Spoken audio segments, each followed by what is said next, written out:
संतश्रेष्ठ निळोबारायांचा अभंग आहे. अभंग 4 चरणाचा आहे आणि निळोबाराय यातून सांगतात की तुमची जी आध्यात्मिक प्रगती, म्हणजे बऱ्याचदा आपल्याला असं वाटतं की आपण थोडं थोडं काही करायला लागलो, आपण खूप मोठे आध्यात्मिक झालो, आपण खूप मोठे पारमार्थिक झालो, परंतु तसं नसतं. म्हणजे लढीवाळ भक्त असणारे नामदेव महाराज 24 तास देवाच्या चरणावरती असणारे, देवाशी संवाद असणारे, ते सुद्धा परमार्थात कच्चे होते. तर आपण कुठल्याही झाडाचा म्हणजे कोणत्याच त्यांच्या नाकाची सर आपल्याला नाही. असं असताना सुद्धा आपल्याला एक दांभिकपणा आलेला असतो. त्या दांभिकपणाचा भुरपा फाडणारा आजचा अभंग आहे. म्हणजे जर आपण परमार्थाची वाटचाल जर बघितली, म्हणजे आपण नामदेव रायाच्या उदाहरणाच्या अनुषंगाने विचार करू बघा. परमार्थाच्या ज्या वेदांताची एक प्रक्रिया आहे त्याच्यामध्ये ज्ञानाच्या 4 अवस्था सांगितलेल्या आहेत. लक्ष देऊन कीर्तन आहे का बरं का. तुम्ही सगळे परमार्थस्नेही लोक आहे, त्या हिशोबाने मी सुरुवात करतो. आता सुद्धा डिस्टर्ब करू नका कोणी परमार्थ. 4 अवस्था आहे बघा. पहिली एक अवस्था आहे शब्द ज्ञाता अवस्था, शब्द ज्ञानी किंवा शब्द ज्ञाता अवस्था. दुसरी जी शब्द ज्ञाता अवस्था आहे ती फक्त ऐकून गोष्ट असते. ऐकून बाबा अशी गोष्ट आहे, आता मी कीर्तन केलेलं नाही, परंतु कुठेतरी युट्यूब वरती ऐकलंय बाबा माझं कीर्तन आणि मग मला ती तारीख दिली, हा ऐकूपणा झाला, हा शब्द ज्ञाता झाला. तेव्हा एखाद्यानं ऐलाजी महाराजांनी सांगितलं बाबा बबन महाराज प्रदीप महाराज चांगले, त्यांना तारीख देऊन टाका, परत बबन महाराजचा माझा काही संबंध नाही. हा जो काय झाला, हा सगळा हा शाब्दिक शब्द ज्ञाता. आणि तुकाराम महाराज काय म्हणतात, हे शब्द ज्ञाते जे आहेत ना, हे अर्धवट माहितीवाले लोक खूप खातात. अर्थ लोकला पुराणे, हे शब्द ज्ञानी जे शब्द ज्ञानी खात केलं आहे. अर्थ लोकला पुराणे पुढे काय म्हणतात, अर्थ लोकले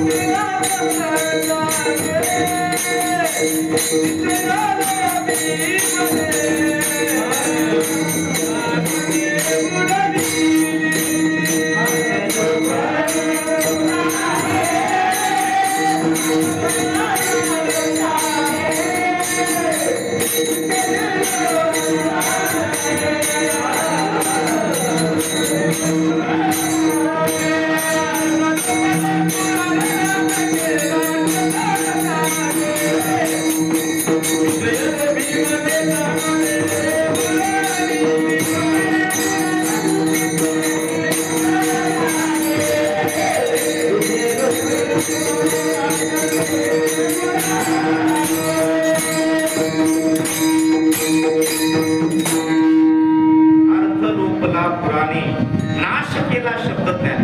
जो पुराणामधला अर्थ होता त्या अर्धवट लोकांनी काय केलंय, त्याचा नाश करून टाकला. काहीतरी म्हणजे एखादं संताचं प्रमाण आहे ते कुठेतरी अर्धवट सांगायचं. बऱ्याचदा बघा, आता राजकारणाचं बरंच सवार असतं, तर एखादा नेता आहे, ते नेताचा एखादा शब्द काढायचा, इकडे क्लिप काढायची, तिकडे लावून टाकायची, त्याला बदनाम करायचा. हा प्रकार कोणाचा आहे, अर्थ. आणि आपण विश्वास ठेवला, त्या क्लिपवर विश्वास ठेवलेले कोण लोक असतात ज्यांना काही माहिती नसतं. व्हॉट्सअप उघडलं, बघितलं अरे हा नेता बावळट आहे, असं असं करून पूर्ण त्याची क्लिप पाहिल्यानंतर आपलं वाटतं असं काही वादग्रस्त नव्हतं याच्यामध्ये. त्या अर्थाला आपलं अर्धवट ज्ञान असतं आणि अर्धवट ज्ञानावर काय करतो आपण खूप डोलार उभा करतो, आम्ही खूप मोठे परमार्थ.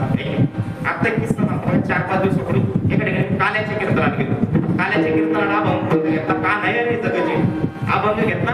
आणि तिथं त्या गवळणीची अवस्था आहे की देही भेटी मध्ये काय कोकणी लेवणी सावधानी भेट. तिची अवस्था अशी झाली की देवा तुम्हाला भेट दे बाबा एकदा, अशी अवस्था आहे. तिथं एका माणसाने प्रमाण काय दिलं माहिती का, बघता सावता महाराजच्या जयंतीच्या अनुषंगाचा कार्यक्रम होता. सावता महाराज, त्याला वाटलं की सावता महाराज एखादा अभंग म्हणा आपण, त्याने अभंग प्रमाण असं दिलं की समयाशी सादर व्हावे देव ठेविल तैसे राहा. आता त्या गवळणीची अवस्था अशी, तिला देवाला भेटायची आसक्ती, ती परमार्थाच्या एका टोकावरती पोहोचली. आणि बाबा तिथं प्रमाण काय देऊ लागले, देव ठेविल तैसे राहावे. मला असं वाटतं की प्रमाणाची जे क्वचित आपण द्यायला पाहिजे. हा कशाचा प्रकार आहे, ज्याचा प्रचंड अभ्यास तो माणूस कधी चुकीच्या प्रमाणात देतो. म्हणजे मला त्याचं प्रमाण चुकीचं नाही म्हणायचं, मला इथं म्हणायचं शब्द ज्ञानी जो नाश होतो अशा पद्धतीने होतोय. विठ्ठल विठ्ठल.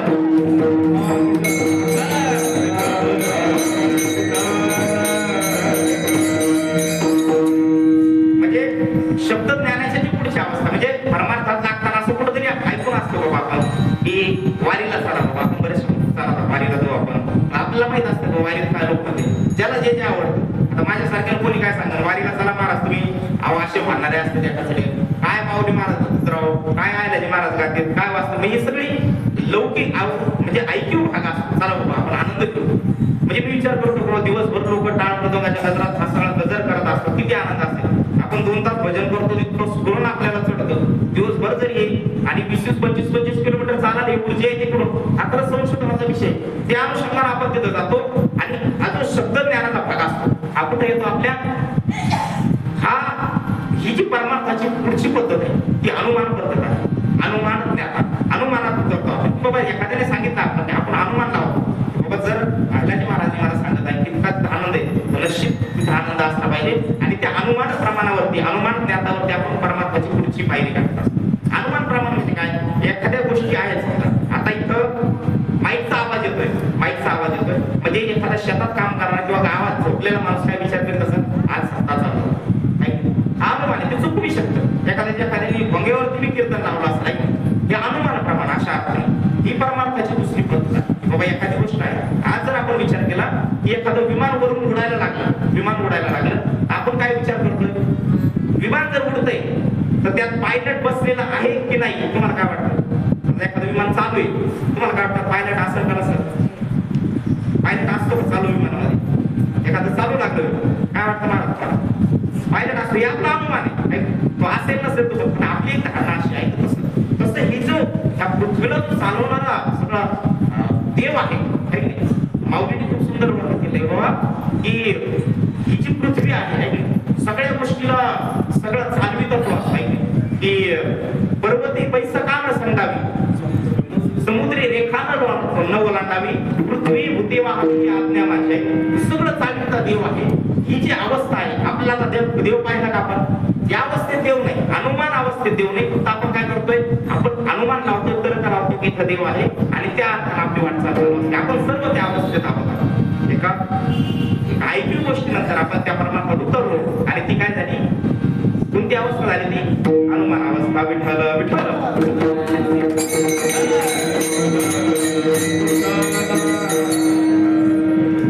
कळतंय का. दोन अवस्था सांगितल्या शब्द ज्ञानी अवस्था शब्द ज्ञानी अवस्था आणि दुसरी जी अवस्था आहे अनुमान अवस्था किंवा अनुमान ज्ञानी. अनुमान ज्ञानी म्हणजे काय अनुमानानं ज्ञान लावणं अनुमानानं सगळ्या गोष्टीचा खोल करणार. एक सुंदर दृष्टांत ऐकलाय बघा मी. एकदा काय होतं आंधळा माणूस एक राज्यात असतो आणि तो आंधळा प्रचंड विद्वान असेल त्या राजाकडे कीर्ती जाते. राजा म्हणलं त्या आंधळ्याला बोलून आणा माझ्याकडे. आंधळ्याला बोलून आणल्यानंतर आंधळ्याला त्या राजाने सांगितलं तुला काय काय येतं म्हणे. आणि महाराज मला काही नव्हतं लोकांनी बोबाटा केला झाला ते डांगोरा तशा पद्धतीने नव हे दास खरा परी झाला ते डांगोरा तशा पद्धतीने माझी अवस्था आहे. मी काय असा तत्वज्ञानी वगैरे नाही मोठा पण लोक मला हुशार म्हणतात ते असं का ठीक आहे. आज आपल्याला घोडं घ्यायला जायचं म्हणजे तू माझ्यासोबत आणि तो बाजारात जातात त्या आंधळ्याला गेल्यानंतर असं चप्पळ घोडा असतं घोड्याची किंमत असते 10 लाख रुपये. त्या मालकाने विचारलं किती रुपये लावले एकदम मारवाडी घोडा आहे म्हणे 10 लाख रुपये किंमत आहे. त्या आंधळ्याला विचारलं कसं काय घोडं घ्यायचं का. आंधळा म्हणला बाहेर घोडं घेऊ नका. ते म्हणजे काय झालं काही बसत नाही पाण्यात बसणार घोडे पाण्यात बसणार घोडे ते म्हणजे खोटं बोलू लागला नाही. त्या मालकाला विचारलं त्या मालकाला त्याला तर जरब देऊन विचार खरं बोलतो खोटं बोलतो. राजा त्या मालकाकडे अरे आमट्या फसवतो का मला हा घोडा पाण्यात बसतो म्हणे. त्याचा म्हणतात अंतर त्याने माणूस कुठून आला. राजा म्हटलं महाराज माझ्याकडे चुकलं म्हणे पण आमचा घोडा खरंच पाण्यात बसतो. राजाला अरे हा कसा माणूस आंधळा माणूस आणि याला इतकं आत्मज्ञान आहे त्याच्याकडे आला लोक इतकं कसं काय कळलं.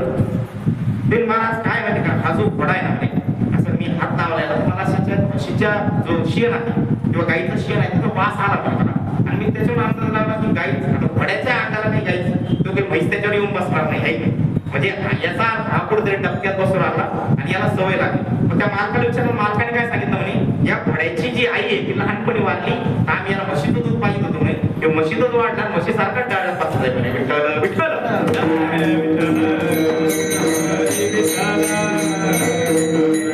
हे काय झालं अनुमान झालं. राजाला वाटलं हा प्रचंड विद्वान माणूस आहे आपल्या कामाचा आहे पण तो थोडा जवळ तयार झाले असा फॅमिली मेंबर झाल्यासारखा घरातला माणूस झाल्यासारखा.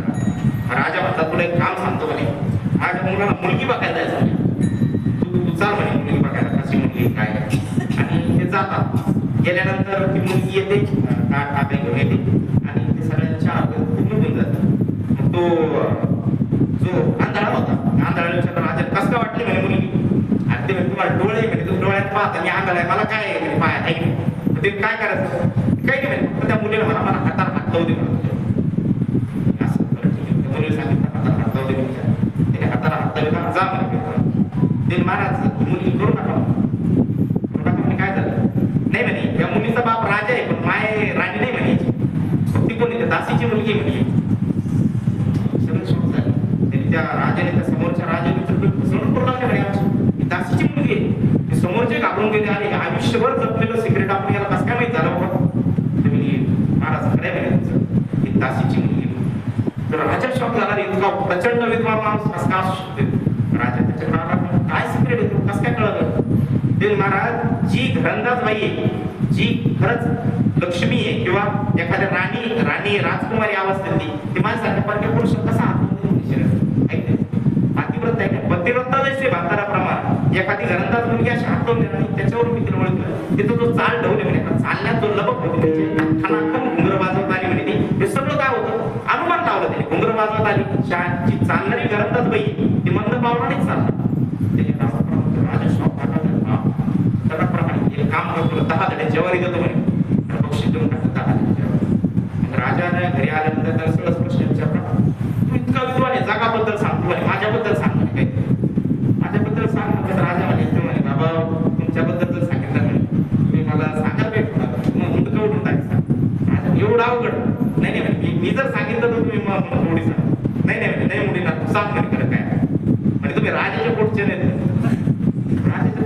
राजा कन्फ्युज झाला म्हणे काय आता मी म्हणलं म्हणे तुम्हाला राज येणार तुम्ही मुंडकं उडणार आहे तुम्ही एक काम करा म्हणे तुमच्या आईकडे जा तुमच्या आईला विचारा खरंच तुम्ही राजाच्या पोटचे आहे त्याला राजा गेला त्याच्या आईकडे आईला म्हणे आई माझ्या इकडे जादूगार माणूस आहे म्हणे तू सगळं खरं सांग तू खरं सांग म्हणजे मी राजाचा मुलगा आहे आम्ही निपुत्रिक होतो म्हणे ह्या गादीला कोणीतरी वारसदार पाहिजे होता म्हणून आपल्या इथे काम करणारी दाखल होती तिचा मुलगा म्हणून मी असं नाटक करून असं तुला या गादीवर बसवलेलं राजाला म्हणजे काय करावं काय नाही असं विद्वान माणूस राजा म्हणजे जवळ आला तुम्ही कसं काय जवळ केलं म्हणे त्यालाच माहिती ती गोष्ट ते समोरच्या ओळखली सगळं अनुमानाप्रमाणे आहे त्याचं आता त्यांनी अनुमान काय लावलं ते महाराज मी तुमचं लाखो रुपयाचं 10 लाखाचं नुकसान वाचलं म्हणे तुम्हाला काहीच नाही देत तुमच्या पोराची सोयरी अशा चांगल्या घरात समजा बहीण अशी तरतूद मी केली अशा वाईट घरात किंवा खालच्या मुलीसोबत मी होऊन दिली नाही तुम्ही मला बक्षीस काय दिलं 10 धडे जेवायला काही म्हणजे एखादा खरंच राजाच्या पोटचा असता तर मला एखादा बकला बिकला द्यायला असता 2-4 एकर शेती दिली असती तुम्ही 10 धडे जेवून राहिले म्हणजे तुम्ही हलकटा जेवला एका शमने अनुमान प्रमाण विठ्ठल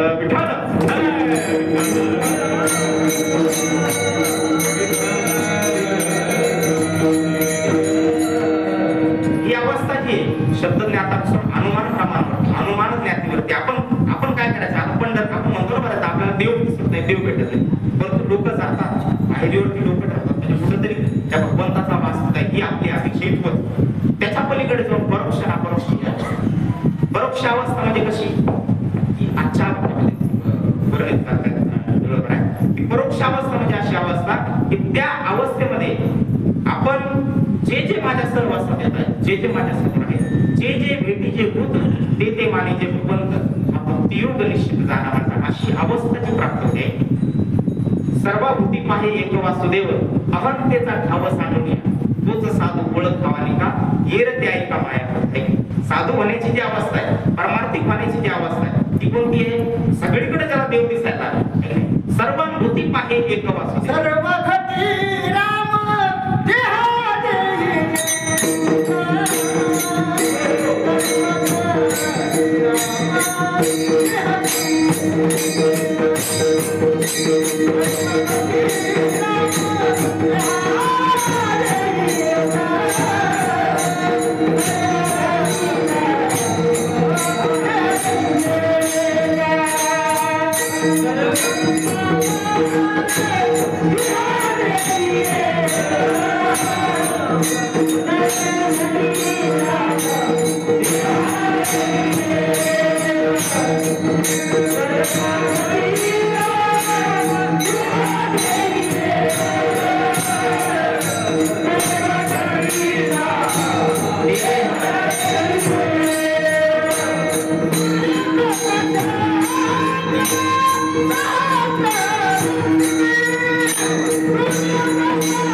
Hallelujah.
सर्वांकटी राम देहादेही एक सूर्यप्रकाशित सहस्रशेष सर्वस्यच्या हा प्रदिसन्य विश्व किंवा सर्वांच्या हृदयात आहे नाही तैसा हृदयामध्ये मी रामो असता सर्व सुखाचा आराम बरी विषयावरी भ्रांतू बरी विषयावरी काम भ्रांतावरी आहे नाही आपली जी अवस्था आहे आता महाराजांनी खूप सुंदर म्हणजे ज्ञानेश्वरीच्या नाव व्याध्यामध्ये खूप सुंदर वर्ण आले का की आपण एक गीत पण ऐकले शोधिसी मंदिर आहे इकडं तिकडं देव पाहत बसलाय परंतु आपल्यात जो सगळीकडे विस्तारलेला आहे विठ्ठल विस्तारला जणी त्या अर्थानं जो देव सगळीकडे थांबलेला आहे देव आहे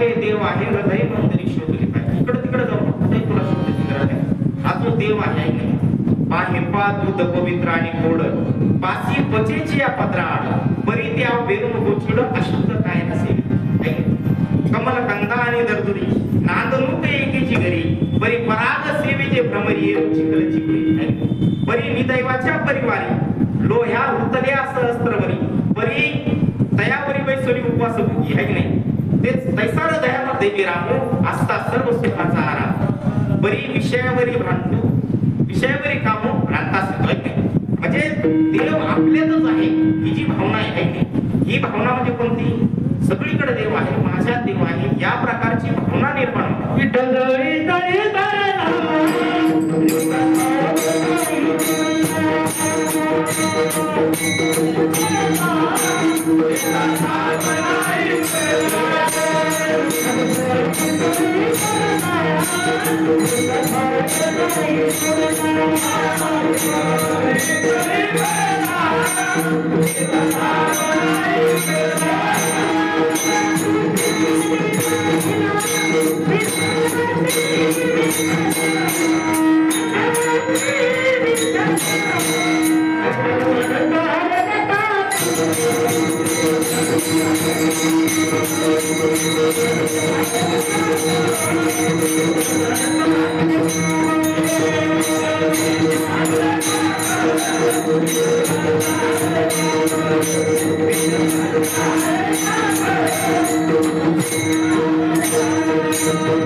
अत्यंत समर्पक विठ्ठल जळी स्थळी भरला विताट भाव नाही उरला आजी म्या दृष्टीने देखील विठ्ठल सगळीकडे विठ्ठलाची म्हणजे तुकाराम महाराज अशा अवस्थेला शिक्षणाला रात्र दिवस सगळीकडे विठ्ठल दिसतात ही परमात्म्याची अवस्था आहे कोणती अवस्था आहे आपल्याला आपल्या गल्लीत असणार पुत्र आपण बऱ्याचदा पहा आपल्या वाट्यावर पुत्र झोपला दगड मारून रात्री उघडत आहे ही अवस्था नाही आपल्या परमात्मा इकडे तुम्ही हजारा पंक्ती घाला तुम्ही जर ते पुत्र उठवत असताना तुम्ही परमात्माचा कणभर सुद्धा नाही पोहोच संतांचा विचार बघा आपण नामदेव रायांच्या नामांचा विचार केला नामदेवराच्या लहानपणाची गोष्ट सगळ्यांना माहिती बाबा नामदेवराच्या वडिलांना सांगितलं की जा बाबा नामा आजचे दिवस तू नैवेद्य घेऊन जा त्यांची ती अवस्था जी होती ना शब्द ज्ञाती अवस्था शब्द त्यांना माहित होतं की आपला बाप रोज जातो मंदिरात देवाला जीव घालतो दान करेल त्यांना माहित एवढंच ऐकलं आज त्यांच्याकडं तो अनुमान लावायची वेळ आली बाबा आपण देवाला जीव कसं घालायचं अनुमानाची अवस्था त्यांच्याकडे आली ते जसं त्यांचं ऐक्यू होतं त्या ऐक्यूवरून ते पुढे गेले मंदिरात गेले नैवेद्य घेऊन देवाकडे गेले आणि देवाला काय म्हटले एक तरी खास जेव रोज माझ्या बापाच्या हाताने खातो आज एखादा खास जेव ही अवस्था कोणती होती ते अनुमान लावत की रोज माझे वडील येत असतील देवापुढे नैवेद्य ठेवत असेल ते हात जोडून दोन चार भाकरी कुदळून आणत असेल ऐकले आणि ताट बीट मोकळं करून जाय घरी रोजची अवस्था अशा हे अनुमान एखाद्याला माहितच नाही काय प्रक्रिया आहे त्याला वाटतं जेवण म्हणजे असं त्याच्या वडिलाला जे वाढून दिलं समजा घरी त्याचे वडील जेवणे ताट दिलं तसं देवाला ताट दिलं विनाकारण कशाला कोणी दिलं रिकाम राणी फक्त नैवेद्य दाखवायला होता नाही ना मग त्या अवस्थेत एक अनुमान अवस्था होती नामदेव महाराज त्या अवस्थेत ते गेले आणि त्या अवस्थेत गेल्यानंतर त्यांनी काय केलं देवाला हट्ट झाला तर देवाची भक्तीची अवस्था बघा. त्या अनुमान अवस्थेमध्ये सुद्धा देवाने तिथे जेवण केलं. नोहे हाता मान्या.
जोरदार टाळ्या वाजवा परमेश्वर. म्हणजे माझी जी कमजोर बाजू त्यांनी अशी पकडून धरली, बरोबर चाललंय व्यवस्थित आहे. नैवेद्य हातीचा मूर्ती जेवी अशी अवस्था ही कोणती अवस्था ही? नैवेद्य जेव्हा घातल्याची जी ताकद आली तेव्हा त्या अवस्थेत आली. त्या सिद्धांतावर तर चाललंय कीर्तन. एखाद्याच्या लक्षात आहे कोणती अवस्था आहे? कोणती अवस्था? पहिली मी कोणती सांगितली? शब्द ज्ञाती अवस्था. दुसरी कोणती? अनुमान अवस्था. अनुमान अवस्थेमध्ये त्यांनी काय केलं? देवाला जेवण. तिसरी अवस्था आहे परोक्ष अवस्था. परोक्ष अवस्था म्हणजे कोणती अवस्था? सगळीकडे देव आहे ही भावना त्यांच्याकडे. त्याला रुजवायला ती कथा पण आपला सगळ्यात पाहिजे की नामदेव राय अत्यंत देवाचे लढीवाळ भक्त, देवाच्या चरणापाशीच राहणार आहे. देवाला वाटतं की हा म्हणजे एखादा ज्ञानी आहे, एखादा त्याला अभिमान होत असतो. नवल अहंकाराच्या पोटी विशेषण लगे अज्ञानापाठी सज्ञानाचे झोंबे कंठी नाना संकटे नाचले. एखादा मूर्ख माणूस आहे त्याच्या नादीने लागत नाही. हे जे अहंकार, हे जे विषय हे कोणाकडे येत असतात? एखादा कर्तृत्ववान माणूस, आता ज्याची प्रसिद्धी आहे त्याला अभिमान असतो. एखादा गायक आहे त्याला गाता येतं त्याला आहे. एखादा नुसता झोड्या आणणार आहे त्याला काय अभिमान आहे? काय राज? त्याला लाज नाही लाज नाही चाललाय. तसा विषय आहे. तसं म्हणजे अहंकार असेल, विकार असतील, हे कोणत्या माणसाकडे येतात? काम विषय कोणाकडे येतो? काम विषय रोगी माणसाकडे येईल का? नाही. काम विषय हा एखाद्या ताकदवर माणसाकडे त्याच्याकडे शक्ती त्याच्याकडे. लोक विषय कोणाकडे येतो? लोक विषय तुम्हाला सांगतो, एखादा गरीब माणूस आहे ना, त्या गरीब माणसाला अपेक्षा नाही. त्याला वाटतं गरीब आहे ना, पण जो माणूस श्रीमंत आहे त्या माणसाला जास्त अपेक्षा. जो महाराज 50,000 रुपये घेतो त्या महाराज वाटतं आपल्याला तुम्हाला आणखी येणार नाही, ज्याचे 10-20,000 रुपये द्या. आणि ज्या महाराज तुम्ही 2,500 रुपये देता ना त्या महाराज वाटतं जाऊ द्या आपण खायला भेटलं आणलंय. ही अवस्था खरं सांगतो म्हटलं, ज्याच्याकडे ज्या गोष्टी आहेत त्याच्याकडे त्याचा लोक वाढायचा. म्हणजे ज्याच्याकडे शक्ती आहे त्याच्याकडे काम वाढला, ज्याच्याकडे वित्त आहे त्याचा लोभ वाढला, ज्याच्याकडे म्हणजे अशा पद्धतीने ज्याच्याकडे ज्ञान आहे त्याला अहंकार वाढला त्या पद्धतीने. आणि मग परमार्थाच्या वाटचालीमध्ये अहंकार ही सगळ्यात मोठा अडसर आहे. तुमच्याकडे काही असू दे पण अहंकार असू दे. निर्मळ चित्त ज्याचं आहे त्याला देव जवळ करत असते. का म्हणे चित्त करावे निर्मळ येऊन गोपाळ राहे.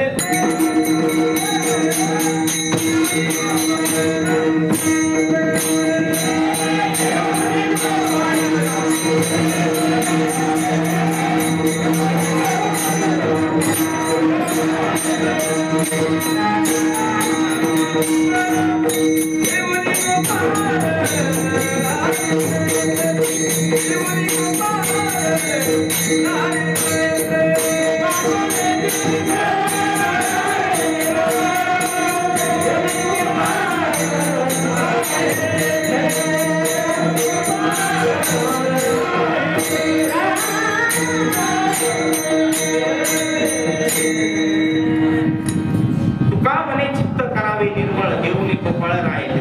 मग तुम्ही म्हणता नामदेव महाराजांचं चित्त निर्मळ नव्हतं का?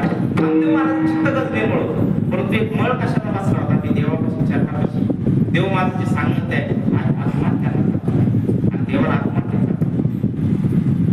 की प्रेम सुख देई प्रेमाविना नाही समाधान. प्रेम देवा नामदेव महाराजांकडे तोच विषय झाला की ती प्रेमाविना ज्ञान नको देवा. अभिमान नित्य नवा दया म्हणजे जर तुला द्यायचंय ना मला अभिमान विरहित अशा काहीतरी गोष्टी माझ्या आयुष्यात. आणि नेमकं त्या देवाच्या चरणापाशी राहून त्यांना असं झालं की माझ्यासारखं कोणी भक्तच नाही. आणि कुठंतरी त्यांची तिथं परीक्षा झाली. परीक्षा त्यांना सांगितलं मग ते पुरुष शोधायला आणि पुरुष शोधता आले आवण्याच्या मंदिरात आले. आवण्याच्या सगळ्यांना ज्ञात पाहिजे थोडं माझा विषय मला तुम्हाला सांगायचा म्हणून मी सांगतो. आल्यानंतर विसोबा तिथं झोपलेले होते. त्यांनी सांगितलं बाबा असं कोणतं प्रमाण पाय टाकून झोपताय. आपल्याला असं वाटत भक्तीचं स्वरूप बघा. म्हणजे देवाच्या तुम्ही पिंडीवर आपली लाज जरी माणसाला लागली आपण पाय ठेवताय. तो माणूस देवाच्या पिंडीवर उलटे पाय टाकून बसलेला आहे. तर राग ते येणारच ना. हे कशाचं लक्षण आहे? दांभिक भक्तीचं लक्षण. आपल्याला असं वाटतं की अनुमान भक्ती, त्या अनुमान भक्तीमध्ये आपल्याला काय वाटतं की या पिंडीत देव आहे, या मूर्तीत देव आहे. याच्या पलीकडची अवस्था कोणती परोक्ष अवस्था आहे. आणि त्या अवस्थेला विसरून पोहोचले. त्यांना कुठं पण पाय ठेवलं तर देव आहेच ना. कुठं पण पाय ठेवा. आता सकाळी सकाळी आपण जमिनीवर पाय ठेवतो. आपण जमिनीवर काय म्हणतो? ऐक लगे आपण कुठल्या पाय ठेवला आपण समुद्र बसणे देवी पर्वत असताना मंडले विष्णुपत्नी नमस्कृत्यम पादस्पर्श क्षमस्व. आपली संस्कृती अशी सांगते बाबा जमिनी आपली माता आहे. आपण तिच्यातून खाली उठल्यास पडल्या आपण तिला म्हणजे इतकी व्यापक संकल्पना आहे परोक्ष ज्ञातामध्ये आहे. मग त्या नामदेव महाराज तिथं गेल्या त्या याला समजून आले आणि महादेवाच्या पिंडीवर पाय टाकून तुम्हाला वाटतं का ते महाराज मी शूर झालेले माझं शरीर पुरुष झालेलं आहे. माझ्या इतका त्राण नाही की मी पाय उचलून बाजूला ठेवू. तुम्ही फक्त माझी मदत करा. माझा पाय बाजूला नामदेव महाराज गरीब माणूस आहे खरंच पुरुष झालेला आहे. शरीर असं पूर्ण सुकुटलेलं आहे. नामदेव महाराजांचा पाय उचलला दुसरीकडे पिंड तयार. नामदेव महाराज वाटत ऑलरेडी असं करता करता 6-7 वेळेस पूर्ण फिरले तेव्हा त्याला झालं काय? नामदेव महाराज त्याला अशी एक जागा नाही की देव नाही आहे. काय एक वहावे तुम्हासी अवघा भरोनी उरलासी वाणी खाली रसर बघत आहे की नाटा बघत तुकाराम असं म्हणतो की आम्ही भक्ती कशी करावं?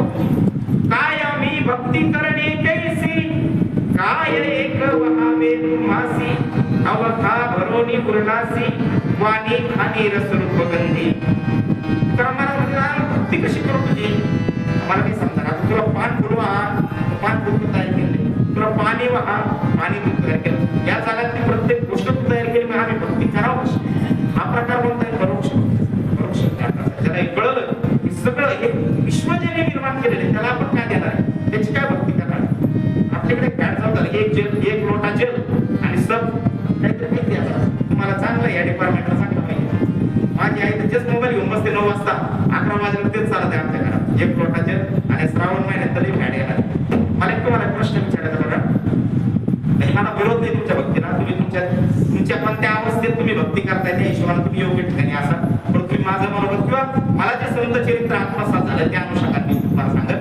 हे बघा आज तुम्ही ज्या अवस्थेला कुणी दरिद्री अवस्थेत असेल, कुणी चांगल्या अवस्थेत असेल, संपत्ती अवस्थेत असेल, तर तुम्ही मला सांगा तुम्ही ज्या देवाची भक्ती करताय त्या देवाला तुमची अवस्था माहित नाही का? मी आज समजा माझ्या खिशात एक रुपया नाही. परिस्थिती माझ्या राखली कोणा? देवाने चांगली परिस्थिती. सगळं देव करतो सगळं करता करता होय. आणि तुम्ही दरिद्री झाली त्याला माहित नाही का? मग आपल्याकडे पर्याय काय आहे? त्याला पाणी वाहणे, त्याला पानफुल वाहणे, हे आपल्याकडे पर्याय. तुम्हाला काय वाटतं? त्याला पानफुल वाहता म्हणजे बांधायचं पानफुल कुठून तरी 4-5 रुपयाचं पानफुल त्याला तुम्ही वाहताय, पाणी वाहताय. हे सगळं त्याचं त्यांनाच आहे. पानफुल त्याला देतो आपण, पाणी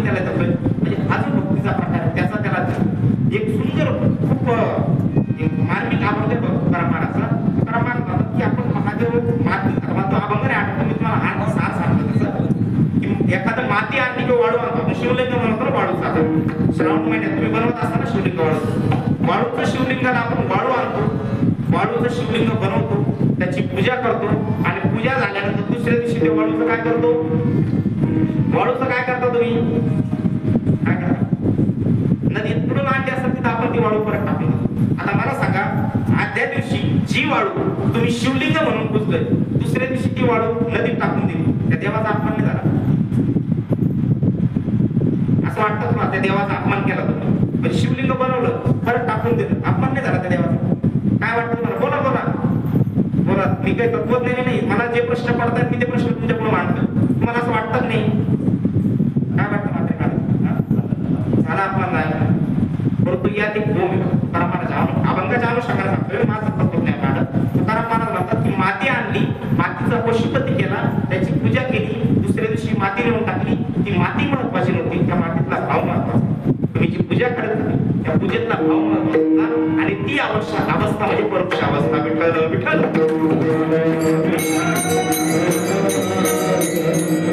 म्हणजे या भौतिक गोष्टीच्या बाहेर निघणं म्हणजे परोक्ष अवस्थेला पोहोचणं. नामदेव महाराजांच्या आयुष्यातला जर तुम्ही तिसरा प्रसंग पाहिला तर नामदेव महाराज सगळ्यांना माहिती आहे, नामदेव महाराजांच्या कुत्र्याच्या मागे ते ताटात जेवत होते, ताटात पोळी घेऊन पळायला, तर ते त्याच्या मागे वाटी घेऊन पळायला. आणि असं आहे ती कथा असेल, भाव वेगळा. परंतु मला तुम्हाला हे सांगायचंय की संतांचं जे अवस्था जी पोहोचलेली होती त्यांना त्या कुत्र्यात सुद्धा देव दिसायला. बरेचसे जण म्हणत विठ्ठल मुळात त्यांना ती दिसायला लागली, दृष्टीच त्यांची ती झालेली. तुकाराम महाराजांच्या अनुषंगाने बरेचसे लोक बऱ्याचशा आपल्या जो प्रसंग माहिती आहे की तुकाराम महाराजांच्या एका माणसाने काय केलं, उसाची मुळी दिली. उसाची मुळी दिली म्हणजे महाराज तुम्ही काय लोकांना सगळं वाटून दिला, थोडं वेळा जेवण एखादा द्या म्हणजे. आणि गल्लीतून चालायला लागल्यावर गल्लीत ते काही पोरं होते, महाराज आम्हाला एखादा काढका द्या, महाराज काढ त्याला ते त्यांनी एकट्याने खायचं अख्ख्या गल्लीचा पोपट केला. महाराज तिकडे ऊस वाटवायला गेला, तो त्या पोराला सगळे पोरं आले आणि जाता जाता सगळे ऊस वाटून त्याला एक पोर आहे आणि घरी ते महाराज घेऊन आले. ही अवस्था बघते, माझे लेकर तर माझे आहेच, परंतु लोकांचे लेकर सुद्धा फरक नाही. ही अवस्था म्हणजे परोक्ष अवस्था. विठ्ठल विठ्ठल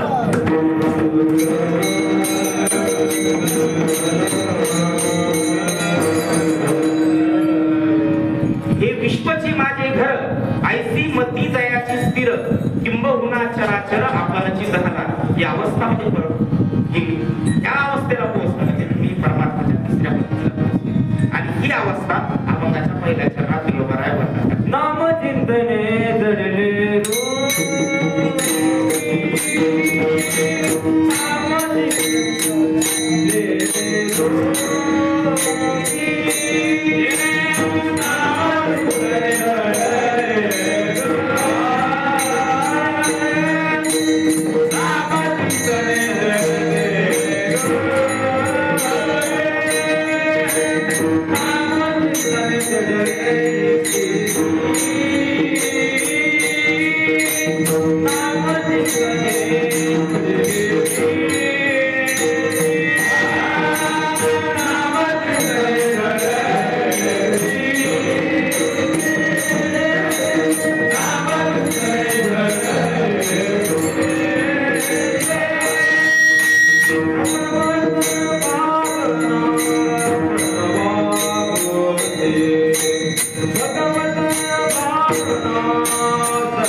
नामचिंतने जडली प्रीती, भगवत भावना सर्व होती. हे जी परमार्थ पहिल्या चरणामध्ये बरोबर सांगतात की एक अवस्था आहे परमार्थाची. तुमचं नामचिंतन जडली पाहिजे, तुम्हाला नामचिंतन हाच तुमचा विषय झाला पाहिजे. आणि दुसरा विषय काय असला पाहिजे, सगळीकडे देव आहे.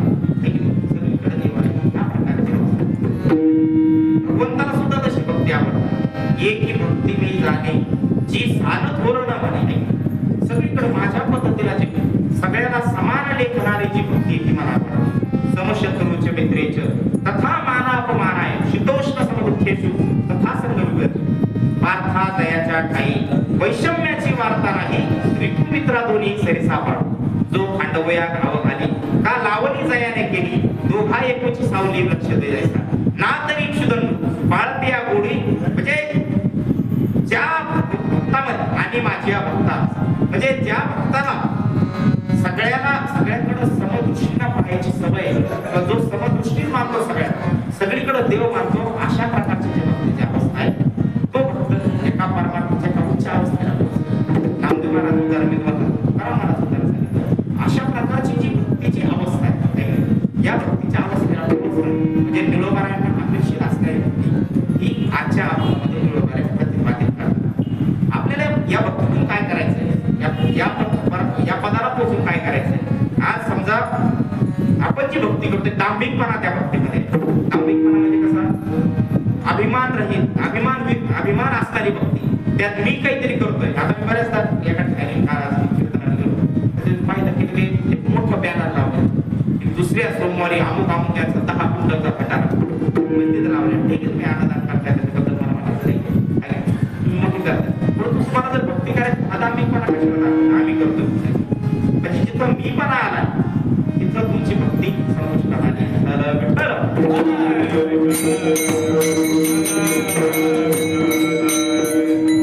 परोक्ष भक्तीबद्दलच असं चिंतन आहे परंतु अपरोक्ष बद्दल थोडंसं सांगतो. अपरोक्ष भक्ती म्हणजे काय त्याही पुढची अवस्था सगळे तर देव आहेच परंतु मी स्वतः देव म्हणजे देव सगळ्यामध्ये आहे ही परोक्ष भावना परंतु मी स्वतः देव आहे ही भावना म्हणजे कोणती सर्वस्व जाण किंवा मी वासुदेव दत्तता कळो येईल अंतकाळ आहे नाही मीच वासुदेव आहे मीच देव आहे या प्रकारची जी भावना आहे या प्रकारची भावना म्हणजे अपरोक्ष भावना आहे. आणि ही परमात्मा शेवटची अवस्था आहे ज्या अवस्थेला आपल्या सगळ्यांना पोहोचण्याचा प्रयत्न केला त्या अवस्थेला पण नामदेव बाबांची पोहोचली. या अवस्थेला आपल्यासारख्यांची स्वप्न काय आपल्यासारख्यांची इच्छा काय अज्ञानाची भक्ती इच्छिती संपत्ती ज्याची भक्ती अज्ञानात ती अज्ञानातली भक्ती काय इच्छिती मला संपत्ती पाहिजे ती अज्ञानातली भक्ती किंवा जो न मागे देवासी तोच आवडे देवासी जो देवाला काही मागत नाही तो भक्त देवाला आवडत असतो. आता विचार करा तुमच्याकडे एखादा पाहुणा येतो एखादा पाहुणा किंवा तुमचा एखादा मित्र आहे तो तुम्हाला वारंवार काम पडतं फोन लावतो महाराज माऊली महाराज थोडं काम आहे ते 200-250 रुपये तुम्हाला तसा माणूस आवडतो का तुम्हाला खाली कुशली विचारणारा माणूस कसा आवडतो माणूस तुम्हाला कसा माणूस आवडतो तुम्हाला हा तुम्हाला कॉन्टॅक्ट नको वाटते पाकिट येणारच माणूस आवडतो मला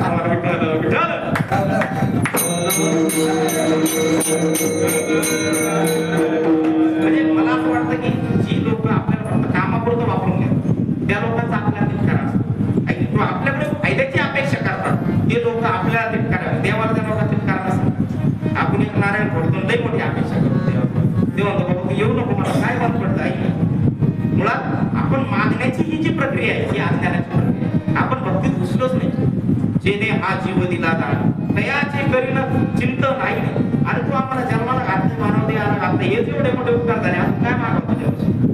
बरेचशा लोकांना अभ्यास आहे की वैकुंठात गेलो पाहिजे वैकुंठात आणि वैकुंठात जाऊन काय करणार आहे बऱ्याचशा लोकांना वैकुंठाचा अभ्यास आहे. नामदेव महाराजांनी सरळ सरळ वैकुंठ नाकारला मला वैकुंठात वैकुंठ असे आम्हा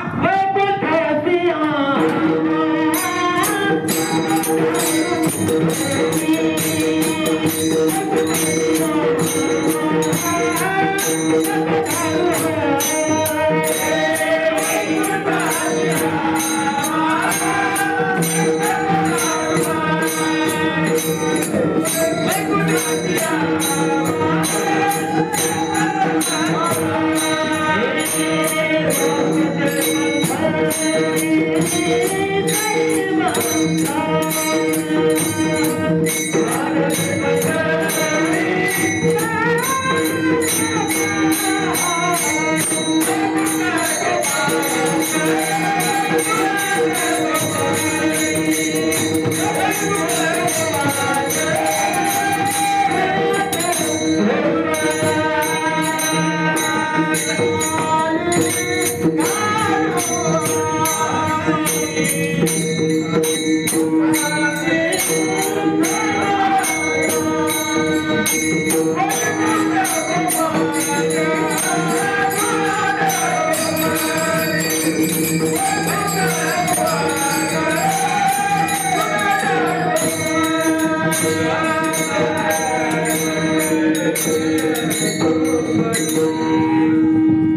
वैकुंठासी आम्हा नको धाडू हरी वासुदे पंडित सर्व मला वैकुंठाला पाठवून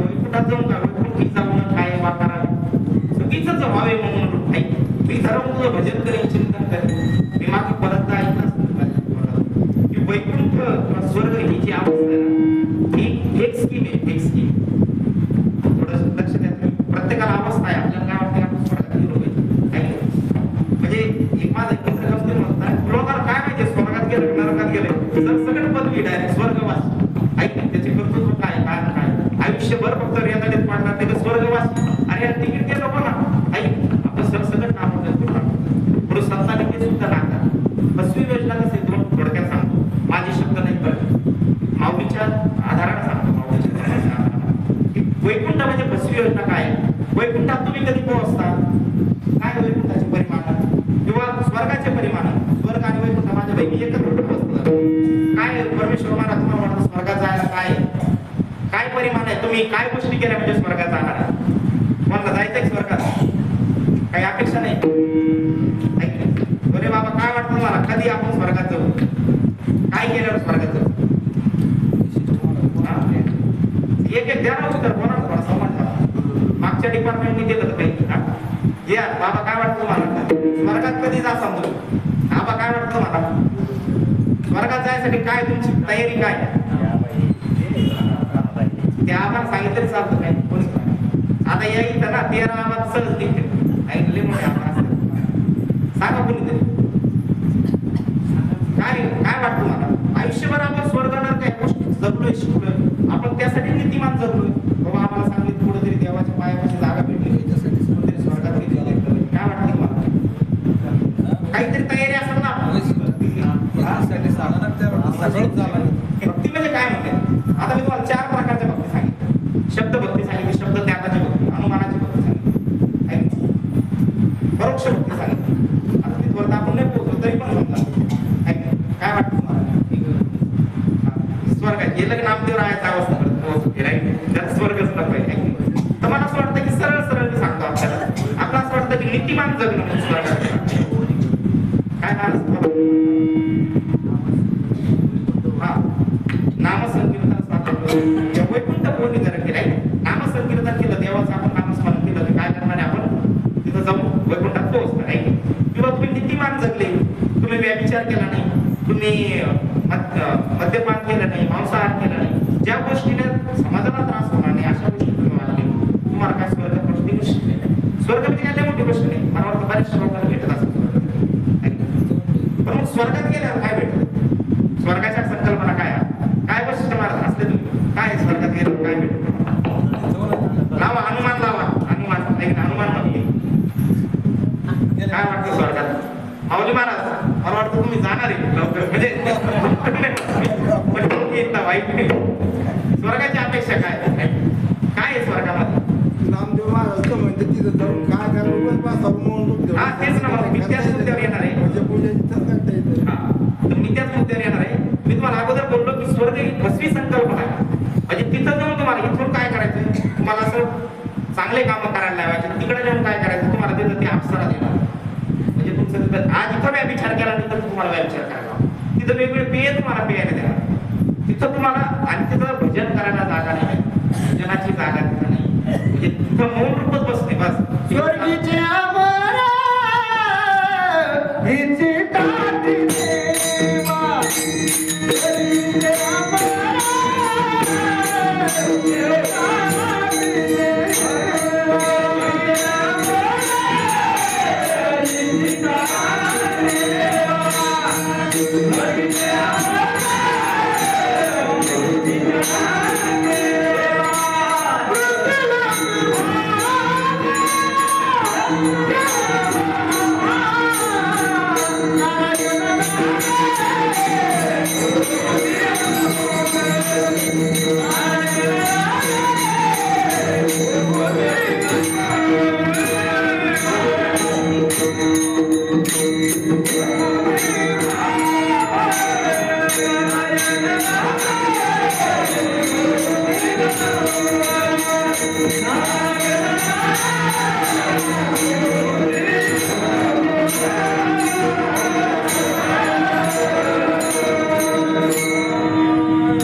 इच्छिताती देवा मृत्यूलोका व्हावा, मृत्यूलोकी व्हावा, जन्म आम्हाला काय करायचंय, मृत्यूलोकात जन्म दे. का दे?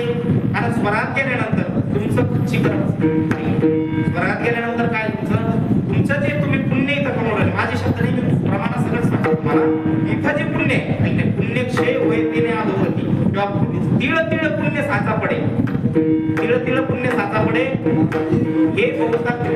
तिळ म्हणजे तिळ तिळ पुण्य तुम्ही जमा करता आणि काय करता, स्वर्गात जाता. स्वर्गात गेल्यानंतर काय करता, माऊलीने सुंदर वर्णन केलेलं की जेव्हा इंद्रपणाची पावटी सरे मग येऊ लागता माघारे पृथ्वी लोकांची. सुरुवात काय जेवढीची, मग तया पुण्याची पावटी सरे मग इंद्रपणाची सवे उतरे मग येऊ लागता माघारे मृत्यू लोक. आई नाही म्हणजे तुम्हाला तिथं न्यायचं, एखाद्या माणसाला आमदार करायचं तिथं त्याच्यावर भ्रष्टाचाराचे आरोप करायचे, परत त्याला काय करायचं, राजीनामा द्यायला लावायचा. अशी अवस्था म्हणजे स्वर्ग आहे.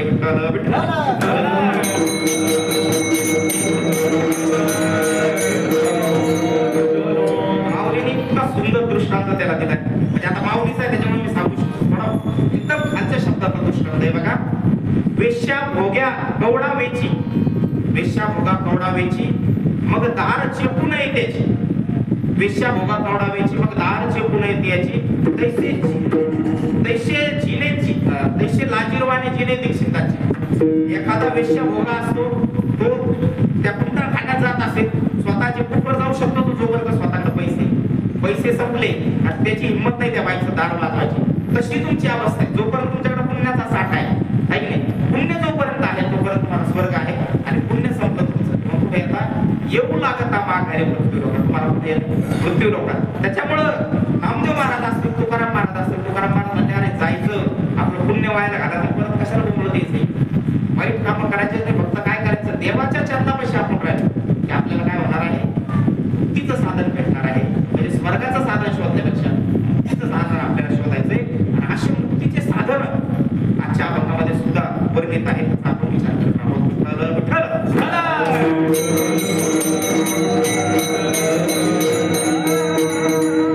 बघा स्वर्ग नरक या मेल्यानंतरच्या कल्पना आहेत त्या आपल्याला प्राप्त होतील नाही, दुसरा वेगळा. परंतु एक सुंदर दृष्टांत सांगतो बघा.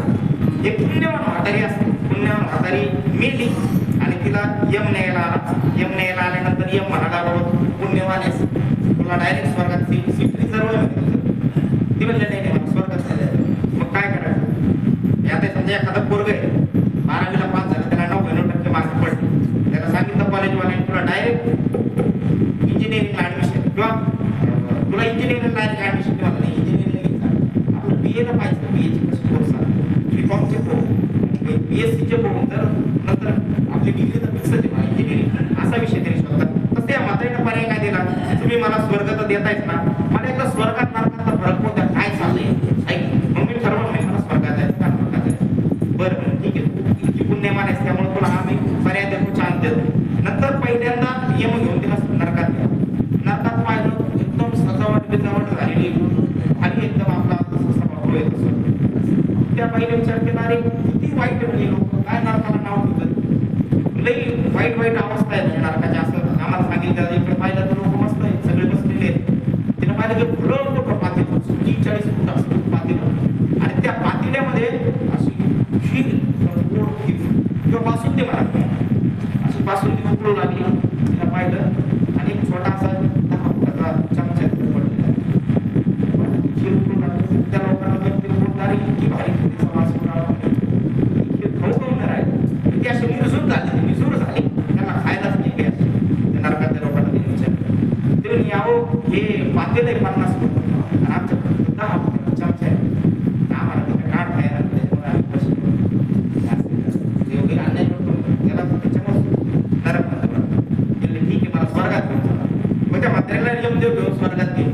स्वर्गात पाहिलं सेम कंडिशन, अशीच 50 फुटाची मोठी खिरीचं पातेलं, त्यात मस्त सुंदर अशी सुवासिक खीर बासुंदी उकळू लागली. आणि तिला पाहिलं हे जे लोक आहेत सगळे मस्त मजा मारतात, तगडे तुकडे झालेले लोक. तिथं पण 10 फुटाचा चमचा आहे, तिथं पण 10 फुटाचा चमचा आहे. हे लोक तर दुरुस्त आहेत, हे लोक पुरुष कसं काय झाले असे यांना खायला नाही.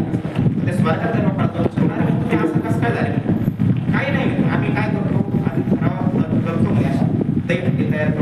आणि त्या दही हंडीमधून जो कोणी जातो तिथं ते असं वरून त्या चमच्याने सगळं खाली टाकून आणि स्वर्ग नरकाचीच अवस्था आहे. मी ठरवू लागलो तू जर प्रामाणिकपणे वागले, न्यायाला वागले, आनंदाला वागले, लोकांना सुख देत राहिले, तुम्ही वेगळ्या स्वर्गाची अपेक्षा करता. आणि ठरवून तुम्ही लोकांशी वाद घालू लागले, भांडण करू लागले, तुमचा जन्म फक्त रिकाम्या कामामध्ये जातात. मला असं वाटतं तुमच्या आयुष्याला काही अर्थ नाही.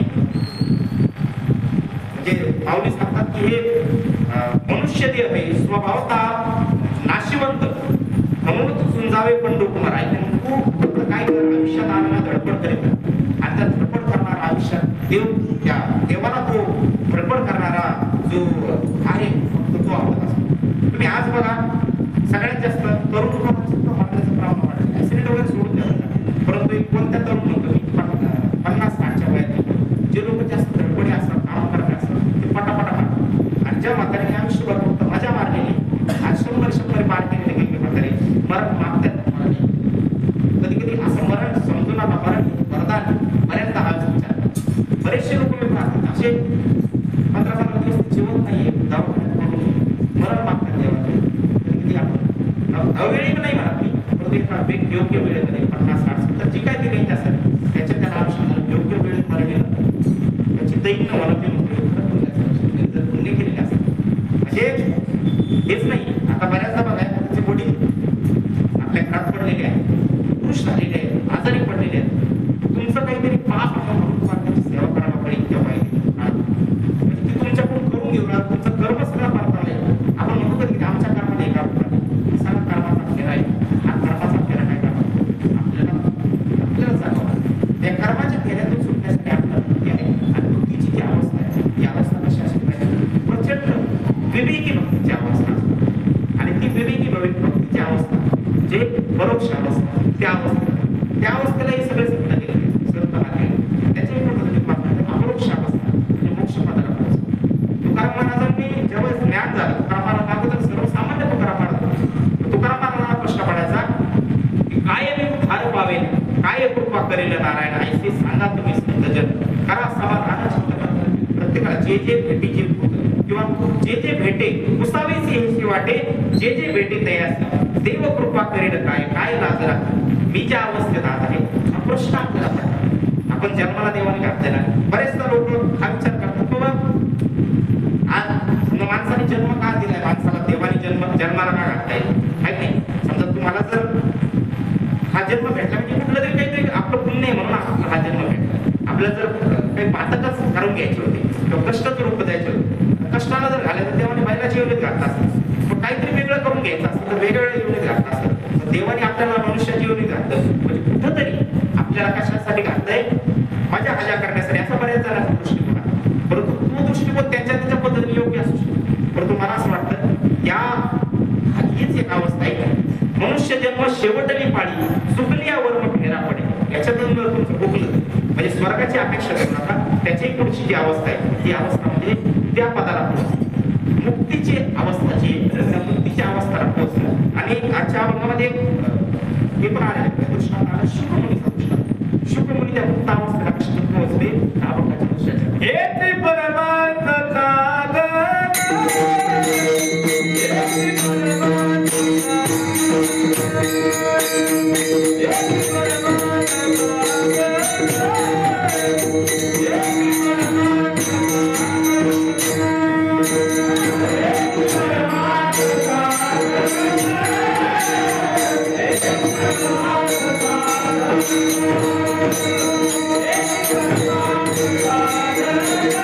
Thank you.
हेची परमार्थ साधन मुखी नाम रूपी परमार्थ साधन सगळं सोपं काय तर देवाचं चिंतन करायचं आणि म्हणजे हा भंगाचा जर आपण मूळ गावा बघितला ना हे दुसरं चरण म्हणजे काय परमार्थाचं साधन काय आहे तुम्ही दांभिक परमार्थात घुसू नका सगळ्यात सोपं मार्ग आहे नामाचं कीर्तन साधन पै सोपे जळतील पापे जन्मांत नाही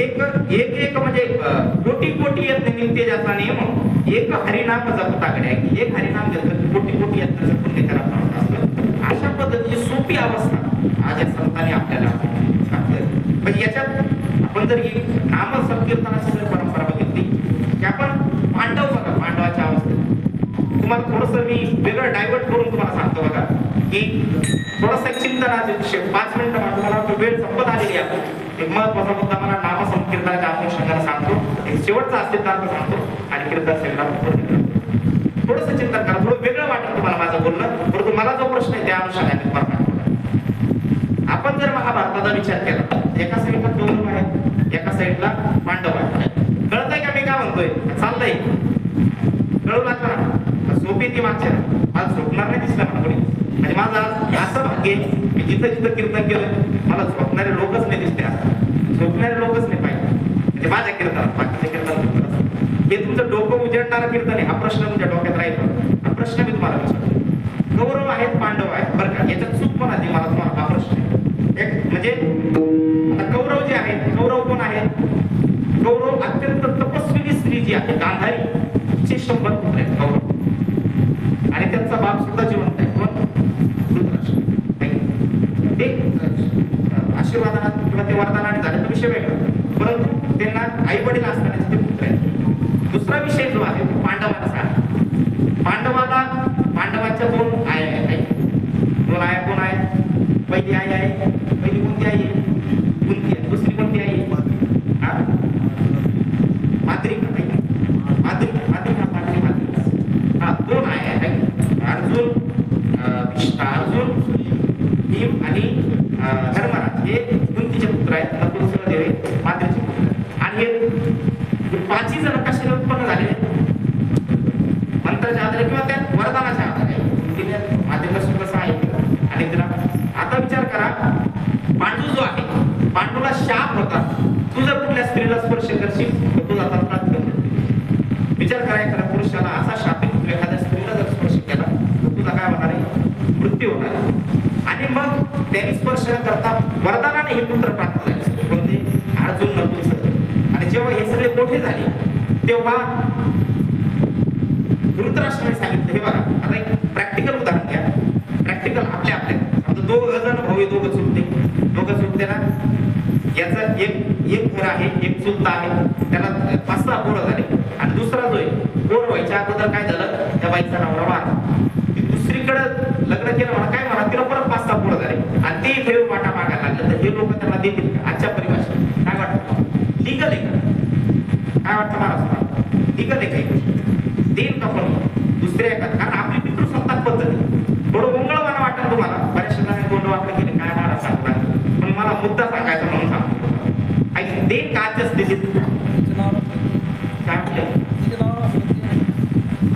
नावावर नाही ना त्याचा काही संबंधच नाही हा ठीक आहे आपण मुद्दा बरोबर आहे तिच्या जर नावावरती परंतु तेव्हा पद्धत काय होतं जो राजा होता राजाच्या वडिलोपार्जित पद्धत म्हणजे पांडू वास्तविक पाहतात धृतराष्ट्र त्याचा गादीचा हत्यार होता कारण तो मोठा भाऊ होता परंतु तो आंधळा असल्यामुळे पांडूला गादीवर बसलं पांडूने याला म्हणून परत कोण बसलं धृतराष्ट्र बसलं धृतराष्ट्राच्या वंश परंपरागत तो गादीचा अधिकार कोणता भेटला याला भेटला म्हणजे दुर्योधन पांडव येऊन का म्हणाले आम्हाला थोडं मारते ते नाही मागत नव्हते त्यांचं राज्य मागत होतं थोडं मारते परंतु याचा जो अभिमान म्हणा काही म्हणा किंवा त्याला वाटतं की आपण नीतीनं वागतो कोणाला वाटत होतं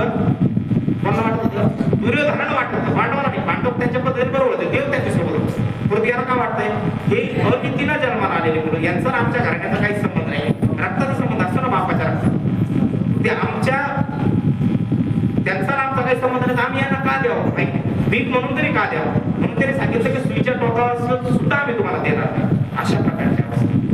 आणि मग नंतर यांनी युद्ध केलं, देवाने त्यांना युद्ध घडवून आणलं. विजय कोणाचा झाला? पांडवाचा. आता तुम्हाला काय वाटतं सत्याचा विजय झाला का सत्याचा विजय झाला? काय वाटतं तुम्हाला?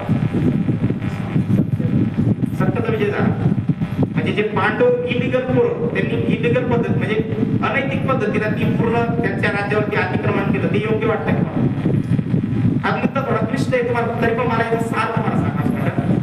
हा मुद्दा दोन नाही, कोणता हे नीतीनं चाललं का अनितीनं चाललं, त्यात सगळ्यात महत्वाचा मुद्दा आहे देव त्या बाजूला.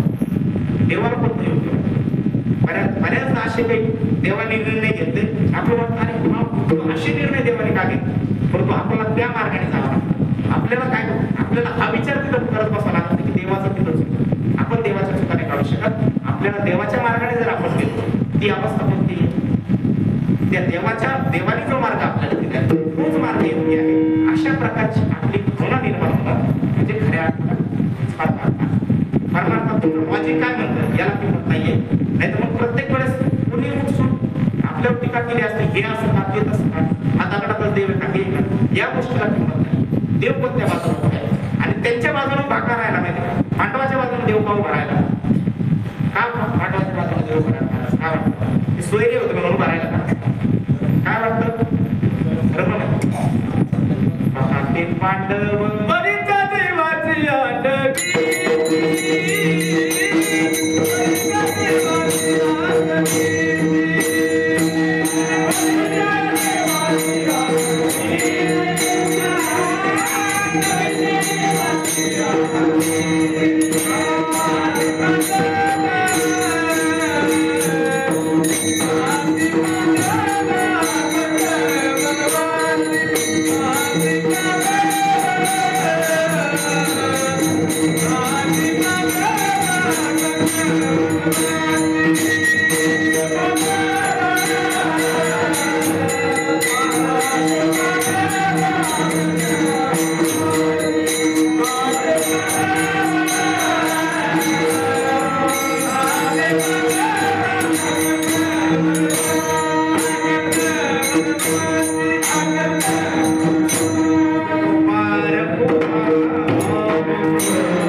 देवाने त्यांची पाठराखण का केली असं माहिती का? फक्त त्यांनी देवाचं नामस्मरण केलं. म्हणजे या जगात सगळ्यात श्रेष्ठ कोण असेल? तो नामस्मरण करणार आहे.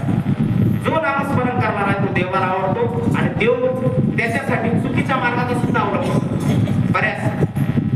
दैत्यकृ शुक्राचार्य याचं जर उदाहरण केलं, दैत्यकृ शुक्राचार्याने आयुष्यभर आंदोलनाला मदत केली तरी त्यांना देवाने मुक्त केलं, त्यांना मुक्ती दिली. याचं कारण काय असेल?